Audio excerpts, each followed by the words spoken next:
কাজ পাচ্ছে না ভূমিপুত্ররা।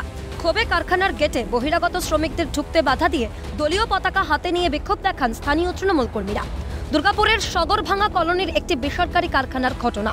অভিযোগ, তৃণমূল ক্ষমতায় আসার পর থেকে 28 ও 29 নম্বর ওয়ার্ডের স্থানীয় বেকারদের চাকরির দাবিতে একটা তালিকা জমা দেওয়া হয়েছিল, কিন্তু কোনো সুরাহা হয়নি। বারংবার জানানো হলেও ভ্রুক্ষেপ নেই নেতা থেকে শুরু করে কারখানা কর্তৃপক্ষের কারণ। আমি 9 থেকে 10 বছর কাজ করছেন।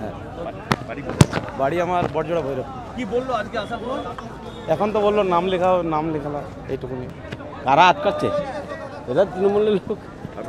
বাড়ি কোথায়? বাঁকুড়া ব্যারেজ পেরিয়ে, এই দামোদর ব্যারেজ পেরিয়ে। 8 বছর। বিক্ষোভকারীদের সঙ্গে কথা বলে সমস্যা মিটিয়ে নেওয়ার আশ্বাস শাসক দলের। অপরদিকে শাসক দলকে কটাক্ষ বিরোধীদের। দল তো এই সমস্ত ঘটনার সমর্থন করে না, কিন্তু কিছু ছেলে আছে যারা ভুল বোঝাবুঝির শিকার হয়েছে, সেই জায়গাটা ওদের ভুল বাহানোর আমরা চেষ্টা করছি। আমাদের সঙ্গে অলরেডি কথাবার্তা হয়েছে। আর এবং ল অ্যান্ড অর্ডার আইন শৃঙ্খলা যারা ধারক বাহক, তারা হচ্ছে দুর্গাপুরে এই শিল্পগুলোকে উঠিয়ে দিতে চাইছে। কেন সেটাই তো খারাপ বার্তা। ওরা কি দেশি বিদেশি বোঝে নাকি? ওরা দেশি বিদেশি বুঝলে হচ্ছে যে গোটা এরকম এতগুলো মন্ত্রী জেলে থাকতো নাকি? তো কটা মন্ত্রী জেলের ভিতরে আর কটা বাইরে ওরা নিজেরা হিসাব করতে পারে না। কারা করেছেন? কারা? তৃণমূল কংগ্রেস লোকরাই করেছেন। নেতারা টাকার বিনিময়ে চাকরি দিয়েছেন, তাই তারা দেরিতে ঘুম ভেঙেছে। সঠিক কাজ করছেন, এটা করে যান।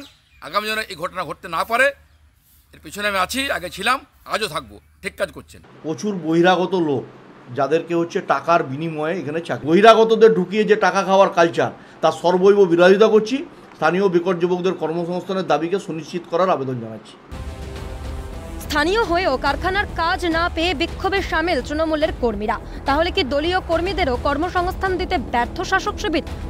আসন্ন লোকসভা নির্বাচনে কোন বাক্সে পড়বে ভোট, এখন তা দেখার পালা। দুর্গাপুর থেকে রাজেশ সেনগুপ্তর রিপোর্ট, ক্যালকাটা নিউজ।